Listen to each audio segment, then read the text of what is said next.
बिस्मिल्लाहिर्रहमानिर्रहीम। ये फेलोज़, आइए आज का लेक्चर शुरू करने से पहले रब्बुल जलाल की बारगाह में एक दफ़ा फिर मुल्तजी हूँ कि मौला करीम हमें ऐसे सजदों की तौफ़ीक अता फरमा कि जिससे खिदमत खलक का जज्बा बढ़े। ये फेलोज़, आज जो अहम टॉपिक हम टेकअप करने जा रहे हैं वो स्टेटमेंट अंडर सेक्शन 164 CRPC के हवाले से कुछ सवालात हैं। ये फेलोज़, इस सेक्शन पर एक बड़ा कॉम्प्रिहेंसिव लेक्चर मैं ऑलरेडी रिकॉर्ड कर चुका हूँ, वो चैनल पर मौजूद है। लेकिन आज के इस लेक्चर में हम 164 की स्टेटमेंट के हवाले से 3 सवालात को एड्रेस करेंगे जो कि दोस्त अहबाब की तरफ से पूछे गए और लेटेस्ट जजमेंट एक अमजद रफ़ीक साहब की 2022 के अंदर आई, उसके अंदर इनको मौजूद बहस भी बनाया गया। ये फेलोज़, पहला सवाल ये है कि क्या मजिस्ट्रेट जो कि किसी दीगर डिस्ट्रिक्ट का है, यानी 164 का जो बयान है, क्या किसी दीगर ज़िला के मजिस्ट्रेट के सामने रिकॉर्ड हो सकता है या नहीं हो सकता। दूसरा सवाल ये है कि अगर वो जो स्टेटमेंट रिकॉर्ड हो रही है 164 की, उसको मुलजिम क्रॉस एग्जामिन ना कर सके, यानी उसकी एब्सेंस में उसे रिकॉर्ड किया जाए, तो उसकी वैल्यू क्या होगी, उसका स्टेटस क्या होगा और वो किस पर्पज़ के लिए इस्तेमाल हो सकती है। और अगर मुलजिम मौजूद था, उसको क्रॉस एग्जामिनेशन का मौका मिला, उसने क्रॉस एग्जामिनेशन किया, तो फिर उसकी जो 164 की स्टेटमेंट रिकॉर्डेड है उसकी वैल्यू क्या होगी, उसका स्टेटस क्या होगा और किस मकासद के लिए इस्तेमाल हो सकती है। ये 3 सवालात आज हमने आज की डिस्कशन में एड्रेस करनी है। डी फेलोज़, पहले अगर सवाल को लिया जाए कि क्या 164 की स्टेटमेंट विटनेस की किसी दीगर ज़िला के मजिस्ट्रेट के सामने रिकॉर्ड हो सकती है या नहीं हो सकती। Just for a passing reference में ये बात आपको बताता चला जाऊँ कि इस सेक्शन के तहत कन्फेशनल स्टेटमेंट भी रिकॉर्ड हो सकती है और विटनेस की स्टेटमेंट रिकॉर्ड हो सकती है। और ये स्टेटमेंट या confessional statement after the lodging of FIR और before the commencement of trial जो पीरियड है, इस दौरान में ही ये रिकॉर्ड हो सकती है। ना FIR लॉन्च होने से पहले ये रिकॉर्ड हो सकती है और ना इसके बाद रिकॉर्ड हो सकती है। इस पर मैंने जैसे पहले गुजारिश की कि एक कम्प्रीहेंसिव लेक्चर रिकॉर्ड कर चुका हूँ, इससे मुतल्लिका जितने भी सवालात हैं उसके अंदर एड्रेस किए हैं। लेकिन जहाँ तक ताल्लुक़ है कि ये दीगर डिस्ट्रिक्ट के मजिस्ट्रेट के सामने रिकॉर्ड हो सकती है या नहीं हो सकती, इस हवाले से हम 2 जजमेंट्स का हवाला देंगे। एक PIJ 2021 लाहौर पेज 645 और दूसरी है repetition number 1556 of 2022 mistress Hira Bibi versus the state, और ये इशू हुई 24/1/22 को मोहम्मद अमजद रफ़ीक जस्टिस साहब ने दी। डी फेलोज़, इन दोनों जजमेंट्स के अंदर ऑनरेबल कोर्ट्स ने ये कहा कि जो 164 की स्टेटमेंट है वो दीगर ज़िला के मजिस्ट्रेट के सामने रिकॉर्ड हो सकती है। पहले ये जजमेंट की मैं रेलिवेंट वर्डिंग आपके सामने पढ़ता हूँ और फिर किस बुनियाद पर ऑनरेबल जजेस ने ये कहा कि ये स्टेटमेंट रिकॉर्ड हो सकती है। वो जो एक्सप्लेनेशन अटैच विद सेक्शन 164 है वो मैं आपके सामने रखूँगा। ये है statement under section 164 CRPC can be recorded by any magistrate even if he has no jurisdiction as is mentioned in explanation attached to section 164 of CRPC। Fellows, ये जो बात है कि क्या दीगर ज़िला का मजिस्ट्रेट इसको रिकॉर्ड कर सकता है या नहीं कर सकता, इस पर ऑनरेबल कोर्ट्स ने कहा कि रिकॉर्ड कर सकता है।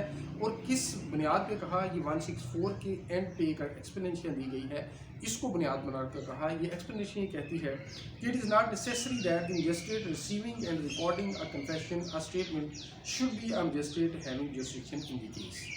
डी फेलोज़, ये पॉइंट तो हमारा सेटल हो गया कि स्टेटमेंट अंडर सेक्शन 164 या confession statement of the accused दीगर ज़िला के मजिस्ट्रेट के सामने रिकॉर्ड हो सकती है। अब हमारा दूसरा सवाल ये है कि अगर ये स्टेटमेंट जो है वो मुलजिम की अदम मौजूदगी में और उसके क्रॉस एग्जामिनेशन किए बगैर रिकॉर्ड हो, तो इसकी वैल्यू क्या होगी, इसका स्टेटस क्या होगा और किस मकासद के लिए इस्तेमाल हो सकती है। और अगर उसको मौका मिला और उसने क्रॉस एग्जामिनेशन किया और फिर उसका लीगल स्टेटस क्या होगा और वो किन मकासद के लिए इस्तेमाल हो सकती है। डी फेलोज़, ये जो मैंने जजमेंट आपके सामने रखी कि repetition number 1556 of 2022 mistress Hira Bibi versus state 24/1/22, इसके अंदर इस क्वेश्चन को एड्रेस किया गया और ऑनरेबल कोर्ट ने ये कहा, it is tried law that if a statement is recorded under section 164 CRPC and accused had crossed the witness, such statement is treated as evidence. Reference is made to section 2 444A and 265J of CRPC. But if it is recorded in the absence of accused, it can be used as previous statement for the purpose of contradiction and corroboration respectively under Article 140 and 153 of कानून शहादत order 1984।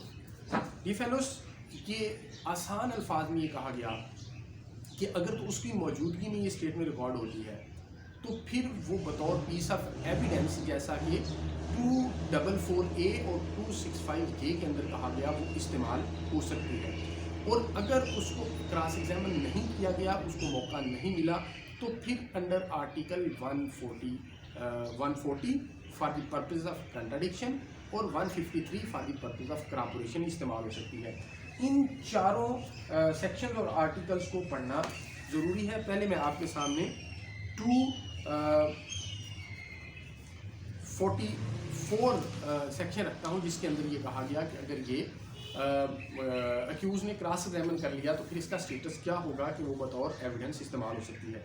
Statement made under section 164, the statement of a witness duly recorded under section 164 if it was made in the presence of the accused and if he had notice of it and was given an opportunity of cross-examining the witness, may in the discretion of the court, if such witness is produced and examined, be treated as evidence in the case for all purposes subject to the provisions of Evidence Act 1872। इसी तरह 265J के अंदर भी यही बात कही गई कि ये अगर क्रॉस एग्जामिनेशन का मौका मिला है तो फिर इसका स्टेटस एविडेंस का होगा। 265J statement under section 164 admissible. कहा the statement of a witness duly recorded under section 164 if it was made in the presence of the accused and if he had notice of it and was given an opportunity of cross examining the witness may in the discretion of the court if such witness is produced and examined be treated as evidence in the case for all purposes subject to the provisions of the Evidence Act 1872। ये fellows, अब अगर ये cross examination का उसे मौका नहीं मिला या उसने क्रॉस एग्जामिनेशन के बगैर है स्टेटमेंट, तो आर्टिकल 140 ये कहता है हमें कि ये for the purposes of contradiction उसके लिए इस्तेमाल हो सकती है। आर्टिकल 140 में आपके सामने रखता हूँ, cross examination as to previous statement in writing. A witness may be cross-examined as to previous statements made by him in writing or reduced into writing and relevant to matters in question without such writing being shown to him or being proved. But if it is intended to contradict him by the writing, his attention must, before the writing can be proved, be called to those parts of it which are to be used for the purpose of contradicting him. The fellows, इसी तरह article 153 ये कहता है कि for the purpose of corroboration un cross examine जो statement है उसको use किया जा सकता है। Former statements of witness may be proved to corroborate later testimony as to same fact. In order to corroborate the testimony of a witness, any former statement made by such witness relating to the same fact at or about the time when the fact took place or before any authority legally competent to investigate the facts may be proved। ये fellows, ये था आज का हमारा topic जो 164 के मतलब हमने सर्टन क्वेश्चन जो है वो एड्रेस किए। अगर आप तफसीली गुफ्तगू इस हवाले से सुनना चाहते हैं तो आप 2 लेक्चर्स को ज़रूर सुनिएगा, difference between statement under section 164 और स्टेटमेंट अंडर सेक्शन 161, और इसके साथ साथ जो relevancy and admissibility of confessional statement before police.